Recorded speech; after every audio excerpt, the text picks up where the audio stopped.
was the raging tide that brought me to this place. A maiden voyage holds no sway over the sea, nor height, nor fury of pitiless waves who demands each whim and will be met, all the more desperately when man learned to sail.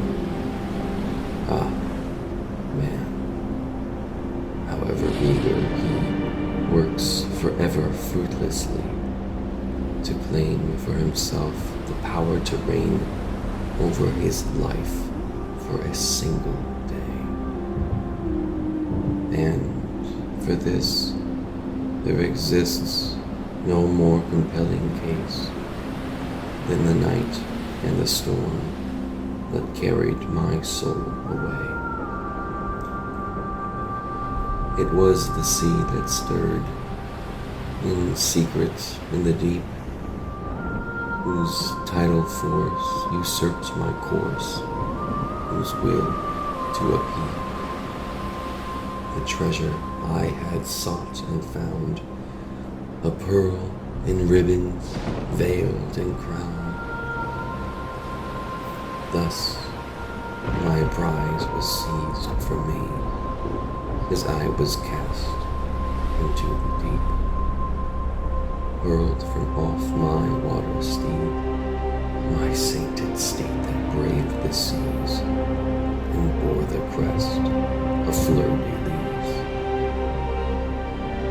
Drowned in waves that rose and fell at the tinging of the bell, here my voice was lost unto ship whose sails the wind still blew, till within a slice of darkness, between the lightning strokes, behind the titan waves and rain that fell sideways, the ship was then engulfed, while I was swept away before the night would yield to day, till now whereby neath pulsing sky this phantom winter's kiss, I have been delivered to this shore, surf-torn and brine imbued. This shore, these sands, who ever remain on the fringed coast of salvation's domain, who in rolling heaps hide themselves away, who cower in gloom of crag, whose cliffs, like petals of a flower, open unto sky and cling to the embrace of its master's reflection upon its face. Yet guideless am I in this gloom profound. Sweet Virgil, dear friend, thy voice has lost its sound against the thunder that shakes the sky, and the winds that howl, and the waves that cry, as I stand upon this frozen shore, as I ponder why, ponder whose winds it is that weathers this shore, whose waves snatched me away with envious uproar, ponder the surf, the sea, the skies, ponder the aim of what plotting force had but raised the tide an inch, to chart in shadow its own course, birthed from childhood's pier, and strand me on this pebbled shore, absent but here. The light, the pale light, the light of the pallid moon, sourced from sun, reflected by crescent, to crag and to tides effervescent, that yields only to heavy paw this wanton gloom, this cursed shawl. This light, though my eyes had not met, it danced through mist of the sky's parapet outspreading its hand along the waves and piercing the depths to lend me its gaze. It was here the light now bore to me a sight both of dread and melancholy. There in the lowest pit, swallowed by the sea, does he remain, the scourge and bane of humanity. A fire once lit, who bore the dawn's light, who burned aloft at the greatest of heights, whose flame had dwindled the more as he fell from the sky to the frozen sea, until, inevitably, the sea had quenched his light. As when a flame forgets its source, it thinks itself the brightest force, but luster then from it soon fades, and the world around it falls to shade. Thus, as no longer can it see, it wanders into obscurity, forgetting its name and losing its guise as it goes, in unintelligible howls and cries. Just as this, in the blackness of the sea, he remained, writhing with envy and immortal pains. So deeply interned is his will, he drags back to himself the tides of the sea that squawk desperately along these sands to reach for that which lies beyond this beach. And each tide that crawls ashore is veiled in lunar glints, shimmers of lights that cut through shade, that puncture my bosom's frozen core, glints I now recall I've seen before.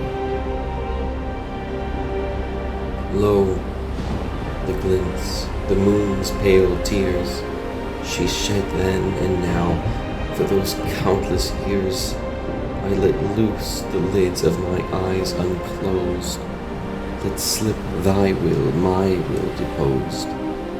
Oh, what folly had I to think my soul would be impervious to waves that rise and sink, to sheathe my eye amid a sky by tempest newly cloven, to think not I could be ensnared in storm by seraph woven. For though that force when singular may be swift and fleeting, is cast always like waves, unyielding, unending, forever repeating. 'Twas by that force I was upgathered, bedeviled, bewitched, by passions bespattered, as from the steed who bore that sacred crest was I tossed ashore, where thrice I howled and beat my breast, where the surf, how steep is watched for me, is ripped from shore and dragged to sea, struggling to flee the venomous grasp of that primal shade, the abyssal asp, whose foaming tides are but frantic clawings at the infinite slide that sentences the sea to eternal plutonic destiny.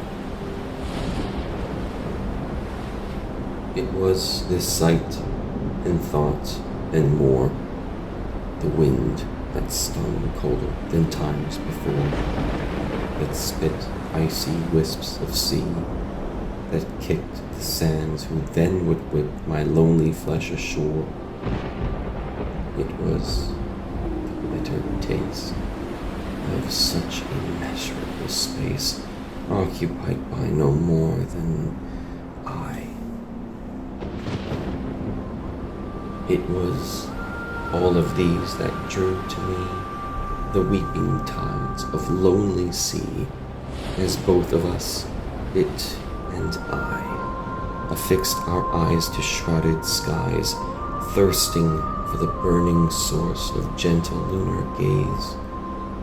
Veiled by night, that corporal cloth brought on by ever-tepid days, while each lamenting our dying breaths had wrought our souls against the frostbit air of Sheol, seen only by that pallid light whose rays the lofty crag still wore, the crag the sea does seemingly crawl ever onward for.